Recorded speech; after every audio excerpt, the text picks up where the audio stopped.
Hey guys, Jim Bounds with Motorhome Rehab Ranch in Florida.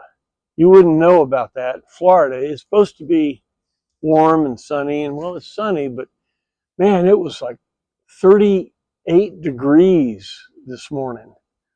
And you guys that have followed me in the past, you know that I'm not much of a cold guy. You know, we went to Denver, almost froze to death and all that stuff. And um, for you guys that are watching weekly, I'm really sorry I haven't put out, a plethora of videos as I did during the summer. But man, I'm a reptile. I'm a slow moving thing when it's cold. And I tell you, a lot of you guys know that have been with me. You know that I'm a monster man. What I mean by that is I drink Monster to get my caffeine. And taurine is my drug of choice, not Red Bull. One guy I know out there who did a trip on 3 Red Bulls in a day, and it was not good. It's not pretty. But caffeine is a good thing. And here I'm holding, I will tell you this is momentous. This is the first, I'm almost 70 years old. This is the first actual cup of coffee that I've had. I watched the thing on TV, said that coffee was the #1 thing you do for your longevity and all that stuff. So this is my first cup of coffee. I can feel it moving down my arm. Well, listen, we're out here in the coldness. One thing to think about, if you guys are up north and it's cold as crap and you put your motorhome away for the winter and all this. Now, wait a minute. If you've got a furnace in there, it's a small area. You could get in there like a cocoon, park it next to your house, keep it plugged in, keep it warm in there. It gets too cold in the house, or the heating bills get too high. Come on out in the motorhome. Come on with me. Let's go talk a little bit. We're going to talk a little bit about something other than cold. Here, let's see. Let's go on in the motorhome where I have a 24,000 BTU Atwood furnace that is very, very nice. I like it a lot. Whew. It's nice in here. Well, look, we're going to talk today a little bit about documentation. Had a ranch hand actually go through all the steps on the frame gusset. Now, let me explain that. Before we closed up co-op, the realization that the body is sagging and the frame, the videos you've seen and you've heard, we were right in the middle of that. We had done 2 complete gusset lifts. We were working on a 3rd when we had to cut it off. There was a lot more discovery that I wanted to do, and I'm very, very happy that one of the ranch hands, actually several of you guys have investigated this because you understood what I was talking about. And I'll hand it to several of you guys have attempted these things. And I wanted to show you today a documentation that a ranch hand did. He had his floor out, he had some different things, and he was able to go a little bit further with it than I did. Now, I don't think that he's in the mode to produce it more. Someone will come up and produce a kit or I guess the word would be kit to update. Got a call. I'll call you right back. It's the 323 number. But in the meantime, there's a lot of discovery that still needs to be done. And the way that things happen, field testing, is somebody tries it. Somebody says, I'm going to try it. And they do. And another person tries it and they learn. And this is how things happen in the real world of field testing, in niche market, small specialty things. This is how you learn things. Okay? Now, what we're going to talk about is documentation on the gusset kit because the body is drooping. Now, if you're not aware of that, I'm not going to go into that. There's already a video on that. Okay? Now, Take a look here for a second. Look over here.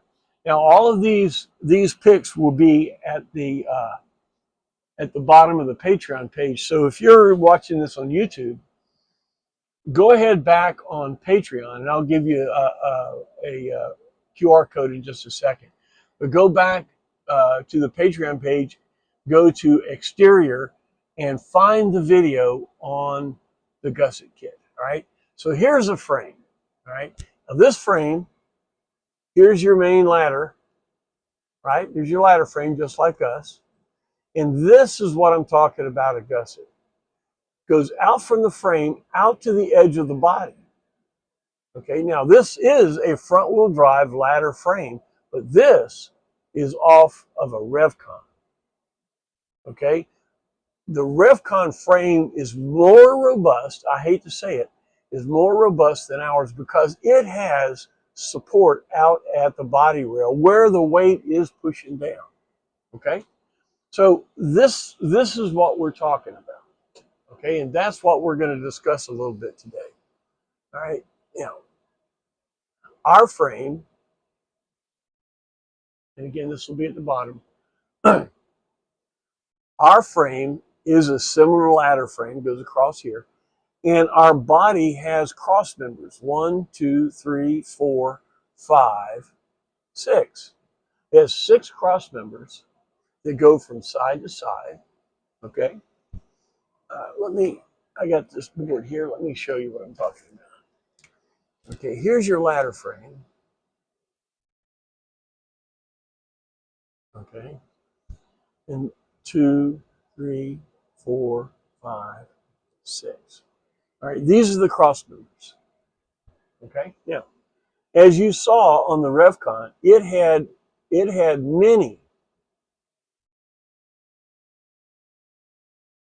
continuing frame sections that went out where the body sits. Okay, well, we don't have that. We don't have any kind of support there. All right. Well, okay. So what I had put in the other video is to get 4 on each side. Here's your front wheel. Here's your rear wheels. Okay. You're going to put 1, 2, 3, 4. 4 extensions out from the frame on both sides.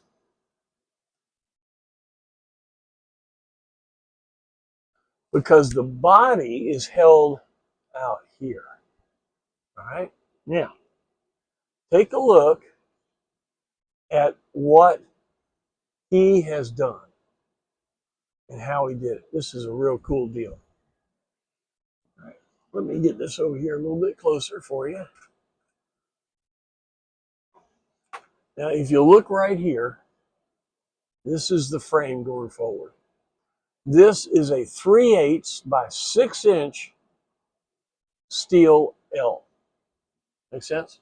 3/8 by 6-inch. This goes onto the frame, bolts onto the frame, and gives a place out closer to the rail because right here is the body rail. This is the triangle piece. This is the strength right here. Now right here is the mount on the frame between the body cross member and the frame. Right there is the body pad. And what he has in here is a 1-inch, a full hockey puck sitting right there. Now, if you look at the other video, I explained this.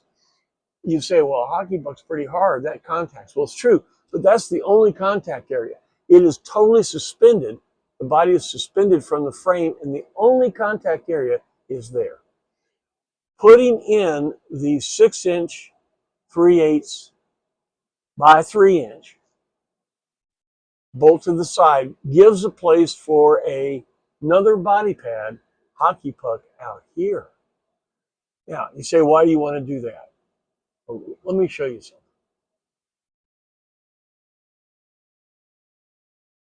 Now, what he did was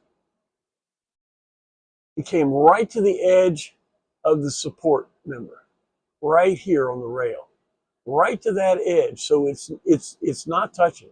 Now, on the other side, he had to kind of trim it off a little bit because it's right there at 6 inches. And right at the edge of that thing is where you put the body pad. You see what I'm saying? 1 inch. Now, the original lift was about a half inch. Okay. We wanted to lift it 1 full inch. Why? On 73s, the wheels, when you let all the air out of the airbags, the back wheels would actually hit the wheel liners and crack the wheel liners, 73, 74. If you'll take your late model and run your hand above the tire where the wheel liner is, you'll feel a little bump that they cut out, a little divot they cut out there, so the wheel would not hit. Well, why did it hit? Because the wheel liner is sitting on the body and the suspension is on the frame. Well, because the body dropped, the wheel liner got closer to the wheel and it hit it. Also, you know how you have the cutout in your engine cover for the air cleaner. Why was that? Put a metal plate on the top and all that stuff. Transmitted noise through it, heat, all kinds of stuff. Why did they do it? Because when they let it down on there, the tensile strength of the aluminum and plywood, which the GM people weren't used to, allowed the body to drop a little further, and the air cleaner hit the engine cover, and the only thing they could do at that point was to cut it out. When you put a 1 inch lift right there, now you're also going to put one right there, but like that. But by lifting it 1 inch, you've got a full 1 inch gap between the engine cover and the air cleaner, where it's supposed to be. Also, you can let the tires all the way, the airbag all the way down, and the tires don't hit the wheel liners. Why is that? Because that's the way it's supposed to be. Putting a 1 inch, and this guy proved it. This ranch hand proved it. Putting a 1 inch lift at the frame, plus putting the gusset out here and putting a 1 inch out here did the trick. Now you say, well, why don't I just lift it 1 inch? I want to show you something. See, here's the other side. I had to cut it off just a little bit to get the hockey puck in there. Think about this a minute. When he lifted, look over here a second. Here's your frame. Here's the other side. The aluminum cross member that you see right here. Actually, I think maybe you can see it right there. Comes across and is bent.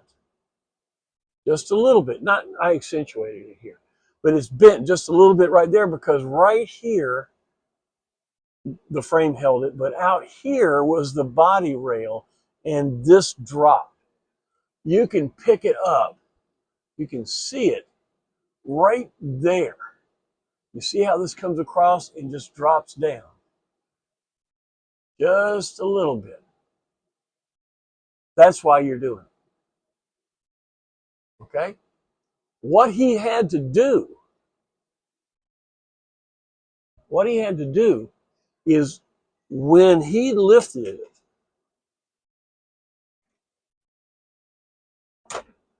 when he lifted this 1 inch right here and 1 inch right here, and then put the gusset out here and put another one out here, here's what he ended up with.